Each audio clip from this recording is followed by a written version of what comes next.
خوفناک کہانیاں with نوشی۔ نیو ویڈیو اینڈ اپڈیٹس کے لیے بیل آئیکن پر پریس کریں اور آل پر سیٹ کریں۔ شروع کرتے ہیں اللہ کے بابرکت نام سے جو بڑا مہربان اور نہایت رحم والا ہے۔ تمام تعریفیں میرے اللہ رب العزت کے لیے ہیں۔ خوفناک کہانیوں کے معزز ناظرین کو میری طرف سے السلام علیکم۔ امید کرتی ہوں آپ سب لوگ خیریت سے ہوں گے، جہاں ہوں گے خوش ہوں گے۔ آج آپ لوگوں کے لیے میں بہت دلچسپ خوفناک کہانیاں لائی ہوں جنہیں آپ لوگ بہت پسند کریں گے۔ آج کی پہلی خوفناک کہانی عدیل شیئر کر رہے ہیں۔ عدیل کہتے ہیں آج آپ کے ساتھ اپنی زندگی میں پیش آنے والی بہت ہی زیادہ ڈراؤنی کہانی شیئر کرنا چاہتا ہوں۔ آج سے 7 سال پہلے کی بات ہے۔ سخت سردی کا موسم تھا۔ ہم لوگوں کا جو گھر تھا وہ تقریباً 10-12 سال پرانا گھر تھا اور وہاں پر ہم کو رہتے ہوئے شفٹ ہوئے 6 سے 7 ماہ ہوئے تھے۔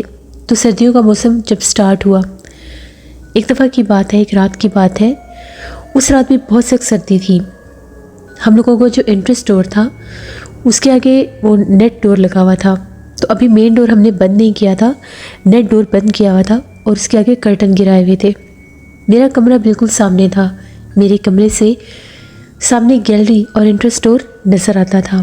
تبھی ایک دم سے میں اپنے کمرے میں بیٹھا ہوا تھا، میری نظر پڑی تو مجھے ایسا محسوس ہوا کہ جس طرح سے وہ جو پردہ لگا ہوا تھا اس پردے کے نیچے سے تھوڑا سا دروازہ نظر آتا تھا، یعنی باہر کا حصہ نظر آتا تھا، تو مجھے وہاں پر کوئی کھڑا ہوا نظر آیا، اس طرح سے جس طرح سے کسی نے کالے رنگ کے کپڑے پہنے ہوئے ہیں اور وہ ہم لوگوں کے دروازے کے درمیان میں کھڑا ہے باہر کی طرف۔ مجھے بڑا تعجب ہوا کہ اتنی ٹھنڈ میں بھلا باہر کون کھڑا ہے۔ رات 12:30 بجے کا ٹائم تھا۔ میں نے پوچھا کہ باہر کون ہے، کیا ہوا ہے باہر؟ جیسے میں اٹھ کر آیا تو امی ابو اپنے کمرے میں سو رہے تھے اور میری بہنیں جو تھیں وہ اپنے کمرے میں تھیں۔ جیسے اس نے میری آواز سنی ایسے لگا وہ قدم پیچھے ہٹے ہیں۔ میں تیزی سے دروازے کی طرف گیا، میں نے پردہ ہٹایا تو وہاں پر کوئی بھی نہیں تھا، لیکن مجھے ایسا محسوس ہوا کہ جس طرح سے ہم لوگوں کے ٹیرس کی طرف کوئی گیا ہے۔ ہم لوگ 2nd فلور پر رہتے تھے اور جو گراؤنڈ فلور تھا وہ ہم لوگوں نے وہاں پر 1-2 روم سیٹ کیے ہوئے تھے، وہاں پر ہم لوگوں کی ریزیڈنس نہیں تھی۔ مجھے بڑا ڈر لگا کہ شاید کوئی چور وغیرہ ہے۔ میں نے جا کر ابو کو چکایا کہ مجھے بھی باہر کوئی نظر آیا ہے، تو آپ میرے ساتھ آئیں، مجھے لگتا ہے کوئی چور ہے۔ ابو نے کہا کہ آج تک ایسا نہیں ہوا، چلو چل کے دیکھتے ہیں۔ میں اور ابو ٹیرس سے ہوتے ہوئے تیسری چھت کی طرف جانے لگے۔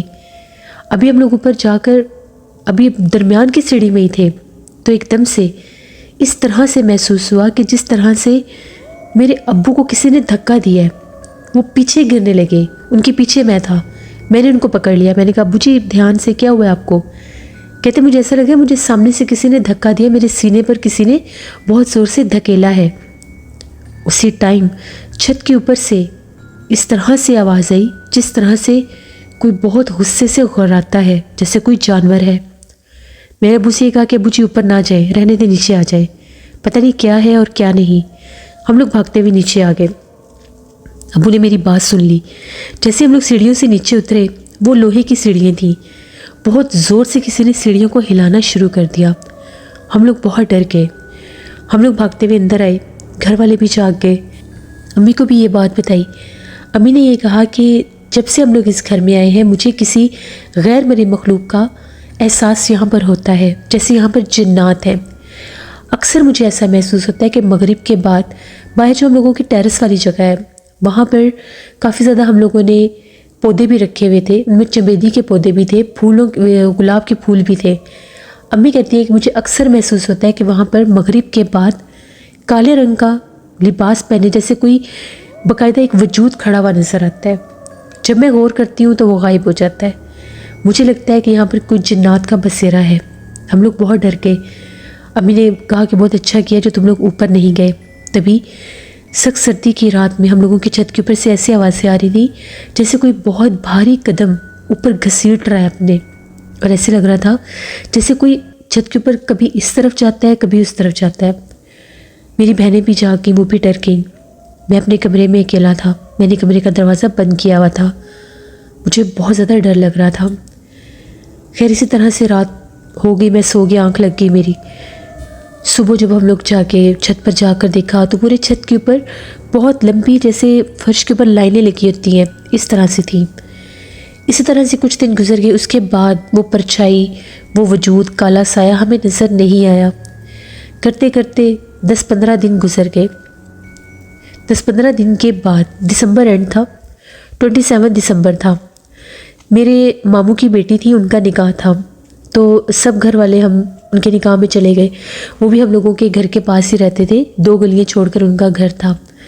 وہاں پر جب ہم لوگ بیٹھے ہوئے تو ایک دم سے کچھ ضروری سامان گھر سے لینا تھا جو وہاں پر شادی میں امی نے دینا تھا، وہ گھر رہ گیا تھا، تو مجھے یہ کہا گیا کہ میں جا کر سامان اٹھا لوں۔ میں نے میرے کزن کو کہا کہ چلو آؤ سامان اٹھاتے ہیں۔ ہم دونوں گھر آئے بائک پر، بائک کھڑا کیا، گیٹ کھولا، اندر گیا تو میرا کزن جو تھا وہ فون پر بات کر رہا تھا۔ اس نے کہا کہ تم سامان لے آؤ، میں ادھر ہی ٹھیک ہوں۔ وہ بائک پر ہی تھا، اس نے بائک سٹارٹ ہی رکھا ہوا تھا۔ میں بھاگتا ہوا اندر گیا، امی کے کمرے سے جیسے میں سامان اٹھا کر باہر آیا تو ایک دم جس طرح سے میرے کمرے کی لائٹ آن ہوئی، میں نے آن نہیں کی، کمرے کا دروازہ کھلا ہوا تھا۔ جب اس کمرے کی لائٹ آن ہوئی، میں نے پیچھے پلٹ کر دیکھا تو ایک کالے سیاہ وجود، پتہ نہیں اب اس کا لباس تھا یا اس کے جسم کا کلر تھا، چہرہ بھی بہت زیادہ جیٹ بلیک تھا، کوئی عورت میرے والے بیڈ کے اوپر لیٹی ہوئی تھی، کافی لمبی تھی وہ، اس کے پاؤں بیڈ سے بھی باہر جا رہے تھے۔ یہ دیکھنے کی دیر تھی، میں نے باقاعدہ اس کو اپنی آنکھوں سے دیکھا، میرے کمرے کی لائٹ بھی چلی اور وہ سامنے ظاہر ہو گئی۔ میں وہاں سے بھاگا چیخیں مارتا ہوا نیچے۔ جب میں بھاگا تو میرے کزن نے کہا کہ پتہ نہیں اس کو کیا ہوا ہے، وہ بھاگتا ہوا آیا اور کہنے لگا کہ کیا ہوا ہے تمہیں؟ سامان وغیرہ میں نے وہیں پر پھینکا اور میں نے اسے یہ کہا کہ چلو یہاں سے۔ میں نے وہاں پر کسی مخلوق کو دیکھا، جلدی نکلو یہاں سے، ہمارے گھر میں آسیب ہے، جنات ہیں۔ میرے کزن نے مجھے جلدی سے بائک پر بٹھایا، ہم نے گیٹ لاک کیا، ہم لوگ آگے۔ میں بہت ڈرا ہوا تھا، امی کو ساری بات بتائی، امی پریشان ہو گئی۔ وہاں پر امی کی ایک خالہ تھی تو وہ یہ عملیات وغیرہ کرتی تھی، انہوں نے یہ کہا کہ چلو میرے ساتھ، میں چل کے دیکھتی ہوں۔ ہم نے انہیں بہت منع کیا لیکن انہوں نے کہا کہ نہیں، میں چل کے دیکھتی ہوں۔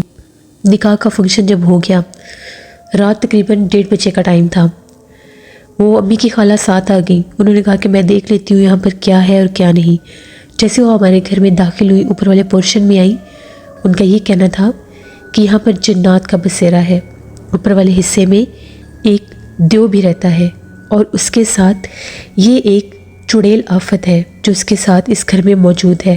ان کا بسیرا پچھلے پلاٹ والے درخت کے اوپر ہے لیکن اس گھر میں بھی یہ چلتے پھرتے ہیں۔ انہوں نے آتے ساتھ، گھر میں داخل ہوتے ساتھ ان کی موجودگی کو ظاہر کر لیا اور یہ کہنے لگی کہ ابھی بھی وہ تم لوگوں کے ان کمروں سے ہو کر گئی ہے، اپنے کمروں میں جا کر جب تم لوگ جاؤ گے تو تم لوگوں کو ایک مخصوص بدبو محسوس ہوگی، یہ اسی کی بدبو ہے۔ اور یہ بات بالکل سچ تھی۔ جب ہم لوگ گھر میں داخل ہوئے تو بڑی گندی اسمیل ہم لوگوں کے گھر سے آ رہی تھی، جس طرح سے مردار کی بدبو ہوتی ہے۔ ٹھنڈ کے موسم میں ہمیں پنکھے چلانے پڑے۔ ان کا یہ کہنا تھا کہ جو تم لوگوں نے یہاں پر چمیلی کے اور گلاب کے پھول سجائے ہوئے ہیں، ان کو یہاں سے اٹھا لو۔ ان کے اوپر، چمیلی کے اوپر ہمیشہ چڑیل آتی ہے، مغرب کے بعد وہ اس خوشبو کے پاس ضرور آتی ہے۔ اسی لیے کہتے ہیں کہ جو بھی چمیلی کے پھولوں کے پاس جوان لڑکیاں جاتی ہیں، انمیرڈ لڑکیاں جاتی ہیں، ان پر چڑیل کا بسیرا ہو جاتا ہے اگر وہ مغرب کے بعد جائیں۔ اسی لیے کہتے ہیں کبھی بھی گاڑیوں میں گجرے وغیرہ نہیں لگانے چاہیے۔ بعض اوقات یہ مخلوقات اگر کسی جگہ پر موجود ہوں تو وہ گاڑیوں کے ایکسیڈنٹ کروا دیتی ہیں، ان کو پلٹ دیتی ہیں۔ ہم لوگوں نے یہ کہا کہ ٹھیک ہے، ہم لوگ صبح یہاں سے نکال لیں گے۔ امی کی خالہ نے یہ کہا کہ وہ میرے والے کمرے میں سوئیں گی۔ اس کمرے میں اس کا بہت زیادہ بسیرا تھا کیونکہ میرے والا جو باتھ روم تھا وہ بالکل اس درخت کی وہاں پر چھاؤں بھی آتی تھی اور ونڈو کے بالکل قریب تھا باتھ روم۔ میں نے کہا کہ ٹھیک ہے، میں امی ابو کے کمرے میں سونے کے لیے چلا گیا۔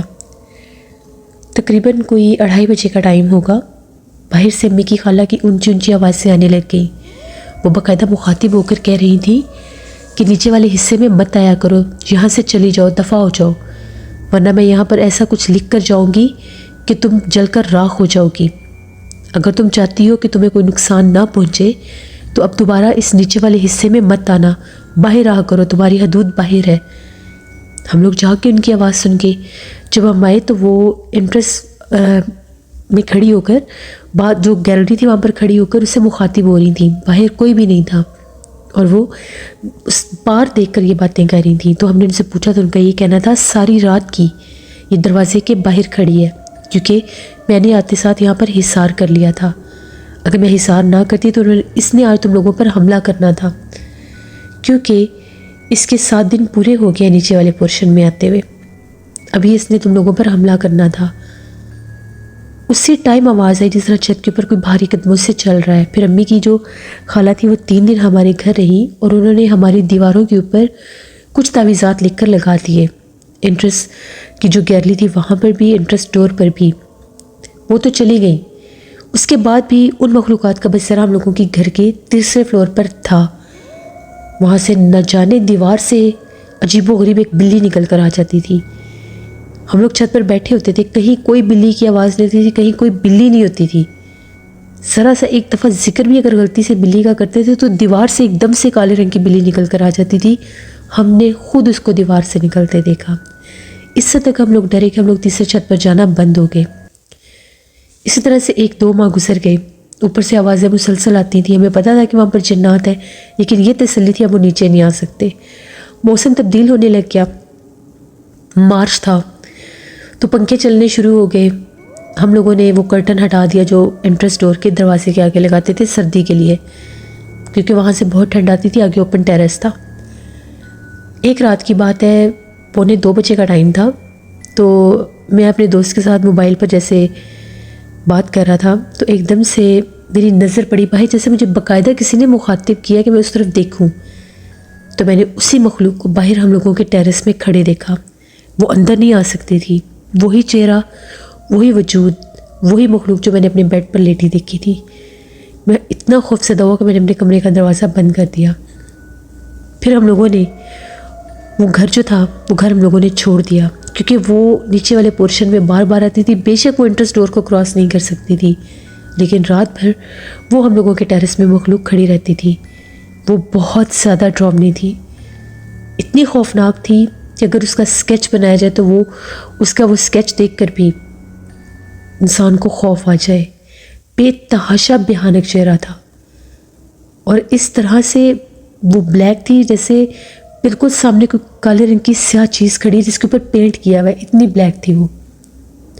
اس میں اس کی سرخ رنگ کی آنکھیں اور عجیب و غریب دانت، اور اس کے وہ ہونٹوں والی جگہ تھی، ہونٹ تھے.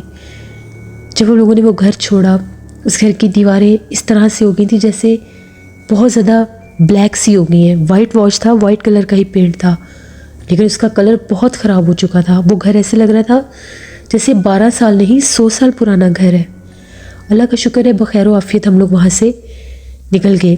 جب ابو پر اس نے حملہ کیا تھا، جب ابو کے سینے پر اس نے دھکا دیا تھا پہلی بار، اس کے بعد ابو اکثر سوئے ہوئے ڈر جایا کرتے تھے، شور مچانے لگ جاتے تھے میرا کوئی گلا دبا رہا ہے، لیکن ہوتا کوئی بھی نہیں تھا. تو یہ ہم لوگوں کے اس خوفناک گھر کی ایک کہانی تھی جو میں نے آپ کے ساتھ شیئر کی. بہت شکریہ عدیل آپ کا. جیسے یہ تھی آج کی خوفناک کہانی. اپنا فیڈ بیک مجھے ضرور دیں، آپ لوگوں کو کیسی لگی. آپ لوگ بھی اپنی خوفناک کہانیاں شیئر کر سکتے ہیں ڈسکرپشن باکس میں دیے گئے ای میل آئی ڈی nushinmik57@gmail.com پر. اس کے علاوہ آپ لوگ مجھے کمنٹ باکس میں بھی سٹوری شیئر کر سکتے ہیں. ہارر سٹوریز اردو پر میں کل سٹوری آن ایئر کروں گی. وقاص احمد نے بھی شیئر کی ہے، تو کل میں ان کی سٹوری بھی وہاں پر پوسٹ کروں گی، اس کو بھی وزٹ کریے گا. جن لوگوں نے ابھی تک میرے چینل خوفناک کہانیوں آفیشیل کو سبسکرائب نہیں کیا، میرے چینل کو سبسکرائب کریں اور میرے چینل کی سٹوریز کو زیادہ سے زیادہ آگے شیئر کریں. اپنا بہت سا خیال رکھیے گا. اسکیری اردو ٹیلز میری سسٹر کا چینل ہے، ان کو بھی جا کر سبسکرائب کریں اینڈ سپورٹ کریں. جہاں رہیں خوش رہیں. Thank you for listening my stories. Stay blessed. اللہ نگہبان.